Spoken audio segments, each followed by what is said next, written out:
Hey gang, and welcome back. These videos are brought to you by Card Conduit, the best place to sell your unused collection fast and easily. 401 Games, Canada's top shop for all your hobby and TCG needs. Dragon Shield, the strongest sleeves for your strongest decks. Moxfield, the easiest way to store and share your deck lists. And Foil Armor, flatten your foils fast. That's right friends, more Final Fantasy, with Arja winning the die roll and starting us off. He draws, plays a swamp, and taps 1 for a Skull Clamp. I play an Arid Mesa, sacrificing it and losing 1 to find a land. Max lives the dream, playing a Mountain and tapping it for Soul Ring. Then tapping the Soul Ring for an Arcane Signet, then tapping the Arcane Signet for a Curse of Opulence and curses everyone's favorite player, Arja. Mathieu draws her turn, plays a Swamp, and casts a Blood-Soaked Champion. Arja's got a Ghost Quarter for turn, and ships it after that. I play an Exotic Orchard, and tap 2 for a Rampant Growth. I pass while searching for a basic. Max untaps and draws. He plays a Plains, and has enough mana for Lightning in his pre-combat main phase. We then see Kellen, Planar Trailblazer, and he ships the turn after that. Mathieu's got a Nykthos as his land drop, and goes at Arja with the Blood-Soaked Champion. This has Max and Mathieu making a gold token, and Arja then takes 2. Mathieu then uses the gold in his second main phase to help cast a Zenith Chronicler. Once that resolves, he casts Gutterbones and passes. Arja's turn has him playing a Swamp, which is no surprise in mono black, and pays 3 mana for a Woe Strider. He makes a Goat token as it enters, and it's got me wondering, what is your favorite token? Let me know in the comments below. My turn has me playing a tapped Furycom Snarl, and I pay 3 mana to cultivate for a basic to the field and a basic to my hand. I pass to Max after that. Max uses his gold and the rest of his mana to help cast Morag, which is absolutely horrifying. He then swings Kellen at me and Lightning at Arja. This makes him a gold token from the Curse of Opulence, seeing Lightning attacking Arja, and we both then take the hits. This means that Arja will now take double damage from any permanent until Max's next turn. Max's second main phase then has him playing his own copy of Exotic Orchard, which gives him a Morag landfall trigger. He then moves from his second main phase into his next combat step, untapping his creatures. This time Lightning goes at Matt, and Kellen goes at Arja. They're also getting +2/+0 from Morag, and with Lightning connecting to Matt, he now also takes double damage until Max's next turn. Arja takes a total of 8 from Kellen, and Max gains another gold token from attacking Arja. Max then plays Duelist Heritage and passes turn. Mathieu plays a Swamp and goes to combat. The Gutterbones goes at Arja, while the Blood-Soaked Champion comes my way. This is Arja taking 4, with Mathieu and Max making a gold token, and I also take the hit for 2. Matt's second main phase then has Innocent Blood hitting the stack, and the table all sacrifices a creature. Mathieu then pays 2, bringing back the Blood-Soaked Champion to the field tapped because he attacked this turn. Arja just got a Swamp, casts Yahenni, and passes to me. I play a Plains for turn, and we realize at this point Max should have gained life from Lightning, which we then fix. I then cast Open the Armory, and I go to find Excalibur at first, but I realize I can't cast it with no historic permanents out, so I settle on a Colossal Hammer. I follow that play up with a Rohirrim Chargers, which triggers the Zenith Chronicler. This draws Mathieu, Max, and Arja a card. I then pass turn. Max untaps and draws. In his main phase, he plays out Tome of Legends, which gets a counter as it comes in, and he then goes to combat. He gives Kellen double strike from the Duelist Heritage, and swings it at Arja, while Morag goes at me.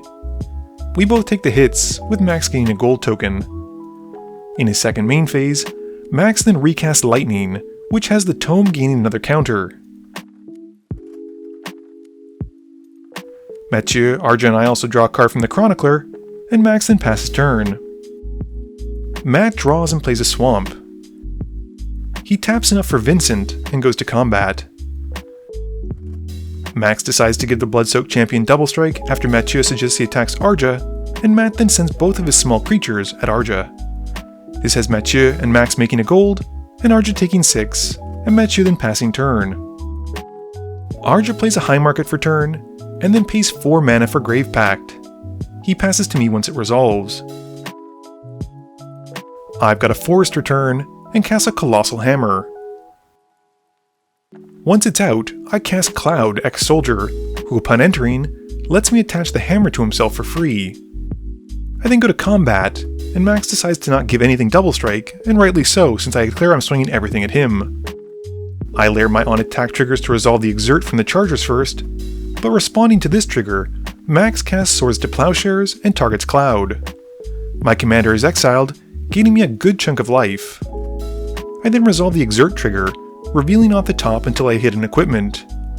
It's the good, but slightly lackluster at the moment, Brotherhood Regalia, which I attach onto the chargers. I then resolve Cloud's on attack trigger, which draws me a card since I have a creature who is equipped. Max then only takes 4. We also realize that Cloud should have triggered the Chronicler at this point, drawing Max, Matt, and Arja a card, which they do. I then pass turn, and during my end step, Max activates the Tome, removing a counter to draw a card. Max draws for turn and casts a Seasoned Dungeoneer in his main phase, introducing the initiative and entering the Undercity, going to find a basic to put to hand. Moving to combat, he swings Lightning at me and Morag at Arja. With the on attack, he gives Lightning double strike from the Duelist Heritage, and Morag protection from creatures from the Seasoned Dungeoneer. He also gets to explore on it, revealing a non-land on top, which gives Morag a +1/+1 counter. Arja then takes the 8, and I take 4 from Lightning, gaining her ability of taking double, and then I take 8 from the second hit, gaining now quadruple damage from any permanent until Max's next turn. Max's second main phase then has him playing a Spine Rock Knoll, which comes in tapped, and hides away a card, but more importantly, gives him an extra combat step after this phase.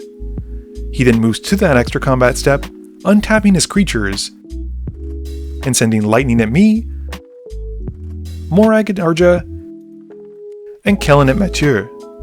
He gives Kellen the double strike from the Duelist Heritage, and Lightning the Seasoned Dungeoneer trigger. With all that on the stack, Arja sacrifices the Woe Strider to Yeheni, triggering Grave Pact. This has the table sacrificing a creature, with the end result having Vincent gaining 10 +1/+1 counters, and this also has Max learning that Vincent gains counters based on power, not just per creature that dies. Based on power? Yes. And Yeheni also gains 3 +1/+1 counters. Arja then uses High Market to sacrifice Yeheni, gaining 1 life, and triggering Grave Pact again, with the table sacrificing more creatures, and Vincent jumping up to 17 +1/+1 counters. I then get taken out from commander damage, and Arja gets taken out from normal damage. Max then activates his Tome to draw a card, but not finding a path to exile sadly, has to pass. Matt untaps and draws. He plays a Swamp and immediately casts Shouldered. As she enters, this forces Max to sacrifice a creature, jumping Vincent up to a now lethal amount of +1/+1 counters. He then goes directly to combat and swings Vincent at Max, transforming him and taking him out in 1 shot, despite Max being at 77 life. Game review time. So this was on the quicker side, just over 30 minutes, and I'm kinda bummed that I didn't get to use the Soundclip, because unfortunately, Arja never cast Sephiroth. Oh wait, I guess I did get to use it. Other than that, I think the strongest card this game was probably Lightning.